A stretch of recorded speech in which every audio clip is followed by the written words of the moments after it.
여러분 안녕하십니까? 뉴스데스크 제주입니다. 오늘 제주지방은 육상에 내려졌던 호우와 강풍특보가 모두 해제된 가운데 산지와 남부를 중심으로 많은 비가 내렸습니다. 한라산 윗세 오름에는 213mm의 비가 내린 것을 비롯해 서귀포 159.6, 표선 86, 제주시 21.4mm의 강수량을 기록했습니다. 비는 오늘 밤과 내일 새벽에 다시 내리겠고 돌풍과 천둥, 번개를 동반한 시간당 20mm가 넘는 강한 비가 오는 곳도 있겠습니다. 예상 강수량은 20에서 60mm, 많은 곳은 80mm 이상으로 비는 내일 오후에 점차 그치겠습니다. 바다에는 제주도 남쪽 먼바다에 풍랑주의보가 발효 중인 가운데 내일 오전까지 물결이 높게 일겠다고 기상청은 예보했습니다. 강풍과 호우로 인해 항공기 운항도 차질을 빚었습니다. 한국공항공사 제주지역본부에 따르면 제주공항에 강풍과 난기류 특보가 내려져 홍콩에서 제주로 오려던 여객기가 회항하는 등 항공기 6편이 결항되고 190여 편이 무더기로 지연됐습니다. 한편 서귀포 강정해안도로에는 폭우로 인해 빗물이 역류해 119가 긴급 출동하기도 했습니다.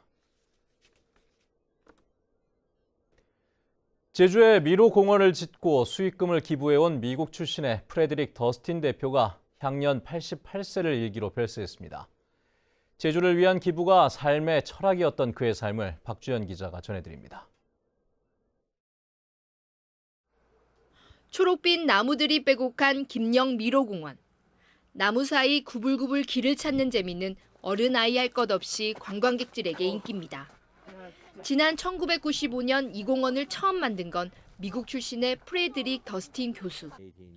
제주대에서 관광학을 가르치며 공원 디자인 작업만 3년, 나무를 가꾸는데 8년의 시간과 노력을 들여 완성했습니다. 이후 입소문을 타고 공원을 찾는 사람들이 늘기 시작했고 수익이 나기 시작하자 더스틴 교수는 아낌없이 기부를 실천했습니다. 2003년 제주대에 3천만 원을 기부한 것을 시작으로 매년 학생들의 장학금과 연수비로 써달라며 기탁한 돈은 7억여 원. 학생들에게 강조한 관광 개발 이익의 지역 내 선순환 모델을 몸소 실천한 겁니다. That is basically the idea that money earned on Jeju should stay on Jeju. 2011년부터는 학생들에게 공원에서 취업 실무를 익힐 수 있도록 하고 공원이 있는 김영리 마을에는 노인대학 설립비 2천만 원과 매년 운영비로 1,000만 원을 기부했습니다. Kibu or philanthropy is part of our growing up. We believe that we should share with people who need it. 평생 기부를 실천하며 타국에서 조용히 눈을 감은 더스틴 대표. 평소 뜻에 따라 조의금마저 거절한 고인의 분향실에는 마지막 가는 길을 함께하려는 제자와 학생, 마을 주민들의 발길이 종일 이어졌습니다. MBC 뉴스 박주연입니다. 어린이들의 등하굣길에 안전시설이 미흡하다는 지적은 늘 끊이지 않고 있는데요. 보행로 개선이 필요한 학교 주변 도로 대부분이 안전시설 설치 대상에서 제외됐다고 합니다. 왜 그런 걸까요? 홍수연 기자가 알아봤습니다. 제주 시내 한 초등학교 주변 도로. 수업을 마친 어린이들이 집으로 향합니다. 차도와 인도가 구분되지 않은 이면 도로는 주차된 차량들이 들어찬 상황. 달리는 차가 오면 피할 곳도 마땅치 않습니다. 학교에서 집에 가는 길에 갑자기 차가 달려오니까 깜짝 놀랐어요. 차가 올 때 그 그림자가 안 보여가지고 차에 막 치일까 봐 무서워요. 도내 초등학교 100여 곳 가운데 보행로가 없어 우선 개선이 요구된 곳은 18곳.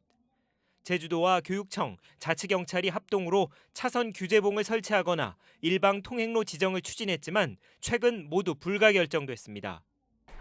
주민들이 상가와 주택 앞에 차를 세우지 못한다며 규제봉 설치에 반대하거나 교통 흐름이 나빠진다며 일방 통행로 지정을 반대한 겁니다.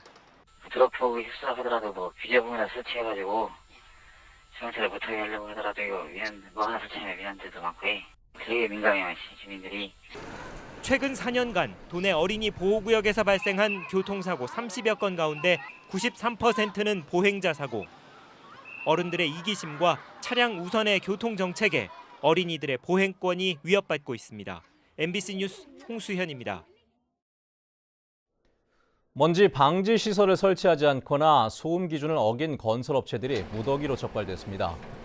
제주시는 방진망 등 비산먼지 억제 시설을 갖추지 않은 업체 4곳과 소음 기준을 초과한 4곳 등 공사장 13곳을 적발해 9개 건설업체에 과태료 처분을 내렸습니다.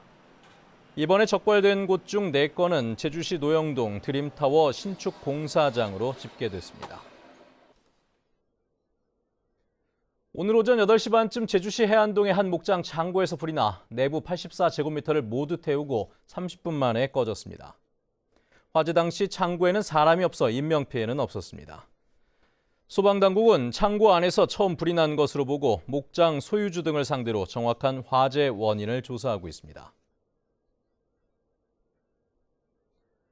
전봇대나 표지판 등 도로의 시설물 충돌 사고 사망률이 일반 교통사고보다 높은 것으로 나타났습니다.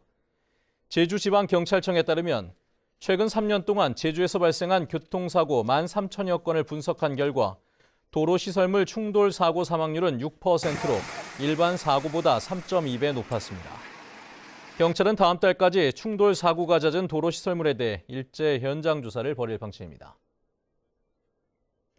뉴스데스크 제주를 마칩니다. 시청해주신 여러분 고맙습니다.